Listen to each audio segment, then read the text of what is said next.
വർഷങ്ങൾക്കിപ്പുറവും ബോളിവുഡ് നടൻ സുശാന്ത് സിംഗ് രാജ്പുട്ടിന്റെ മരണം സംബന്ധിച്ച ദുരൂഹതകളും വിവാദങ്ങളും അവസാനിക്കുന്നില്ല. 2020 ജൂണിൽ മുംബൈയിലെ വസതിയിൽ സുശാന്തിനെ തൂങ്ങി മരിച്ച നിലയിൽ കണ്ടെത്തിയ സംഭവം ഇന്ത്യൻ സിനിമാ ലോകത്തെയും പൊതുസമൂഹത്തെയും ഒരുപോലെ ഞെട്ടിച്ചു. ഇപ്പോൾ അദ്ദേഹത്തിന്റെ സഹോദരി ശ്വേത സിംഗ് കീർത്തി വീണ്ടും രംഗത്ത് വന്നതോടെ കേസ് പുതിയ വഴിത്തിരിവിലെത്തിയിരിക്കുകയാണ്.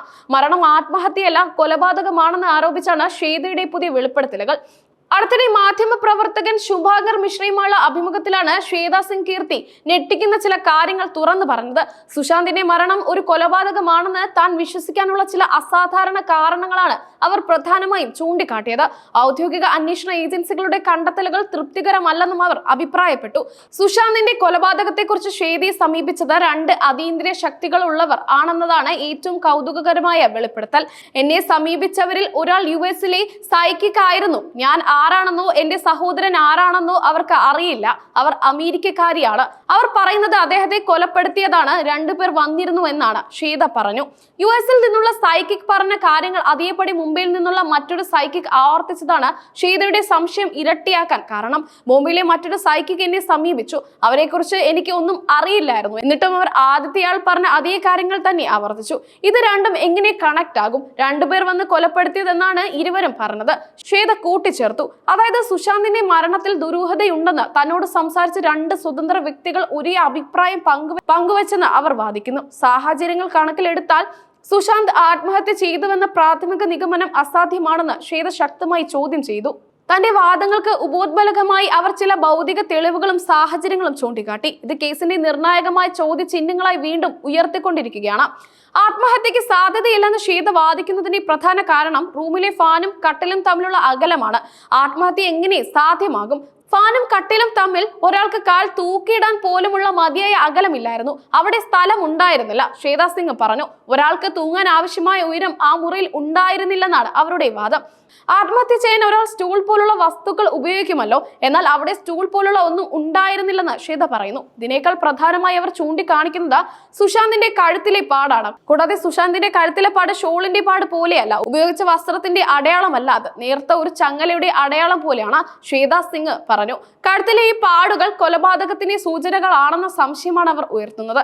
2020 ജൂൺ 14 മുംബൈയിലെ ബാന്ദ്രയിലുള്ള വസതിയിലെ കിടപ്പുമുറിയിൽ സുശാന്ത് സിംഗ് രാജ്പുട്ടിന് തൂങ്ങി മരിച്ച നിലയിൽ കണ്ടെത്തിയത്. ബോളിവുഡിൽ വലിയ സ്വാധീനം ഉണ്ടായിരുന്ന ചെറുപ്പക്കാരനായ ഒരു നടന്റെ അപ്രതീക്ഷിത മരണം രാജ്യമെമ്പാടും വലിയ ചർച്ചാ വിഷയമായി. മരണത്തെ തുടർന്ന് മുംബൈ പോലീസ് കേസ് രജിസ്റ്റർ ചെയ്യുകയും പ്രാഥമിക അന്വേഷണത്തിൽ മരണം ആത്മഹത്യയാണെന്ന് കണ്ടെത്തുകയും ചെയ്തു. എന്നാൽ സുശാന്തിന്റെ മാതാപിതാക്കൾ സംശയം ഉന്നയിച്ചതോടെ കേസ് കൂടുതൽ ഏജൻസികളിലേക്ക് നീണ്ടു. Enforcement directorate, narcotics control bureau, ഏറ്റവും ഒടുവിൽ സെൻട്രൽ ബ്യൂറോ ഓഫ് ഇൻവെസ്റ്റിഗേഷൻ എന്നിവ കേസ് ഏറ്റെടുത്തു. സുശാന്തിന്റെ സുഹൃത്തും നടിയുമായിരുന്ന റിയ ചക്രവർത്തിക്ക് നേരെ സുശാന്തിന്റെ കുടുംബം ആരോപണം ഉയർത്തിയതോടെയാണ് അന്വേഷണം വഴിമാറിയത്.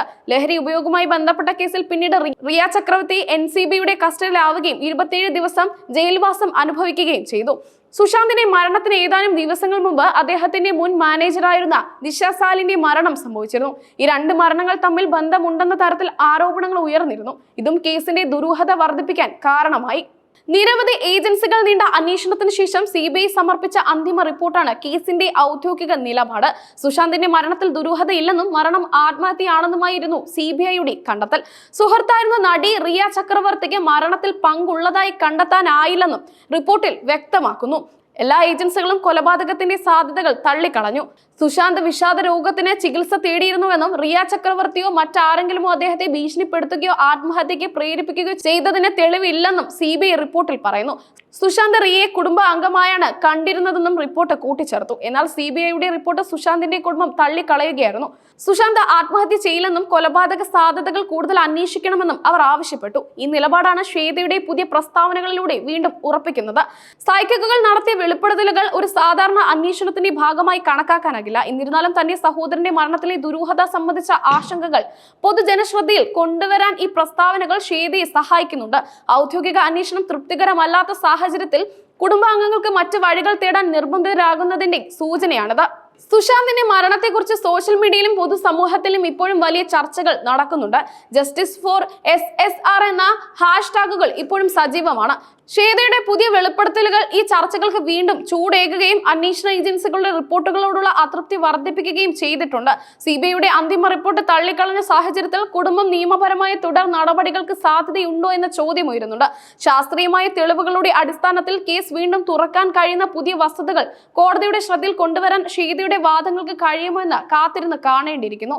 സുശാന്തിന്റെ മരണവുമായി ബന്ധപ്പെട്ട് ഉയർന്ന നെപ്പോട്ടിസം, ലഹരി ഉപയോഗം തുടങ്ങിയ ആരോപണങ്ങളെ തുടർന്ന് ബോളിവുഡിലെ പല പ്രമുഖരും നിശബ്ദത പാലിച്ചു. ശ്വേതയുടെ ഈ പുതിയ പ്രസ്താവനകൾ സിനിമാ ലോകത്ത് വീണ്ടും ചർച്ചകൾക്ക് വഴിവെക്കുമോ എന്നും കണ്ടറിയണം.